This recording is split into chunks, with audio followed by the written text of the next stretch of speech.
Hello বন্ধুরা, কি অবস্থা তোমাদের সবার? আমরা সবাই তো নারুটো অ্যানিমে দেখেছি। এই অ্যানিমেটা আমাদের খুব পছন্দের।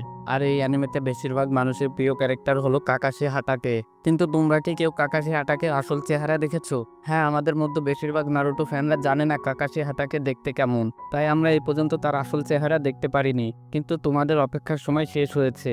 আজকে আমি তোমাদের জন্য কাকাশির আসল চেহারা নিয়ে এসেছি। যে এপিসোডে কাকাশির আসল চেহারা দেখানো হয়েছিল, তোমরা হয়তো সেই এপিসোড দেখোনি, কারণ সেই এপিসোডটি ছিল একটি ফিলার এপিসোড। আমি ভিডিও শেষে এপিসোড নাম্বার বলে দেবো, তখন তোমরা গিয়ে পুরো এপিসোড দেখতে পারবে। আচ্ছা চলো আর কথা না বাড়িয়ে কাকাশির আসল চেহারা দেখা যাক।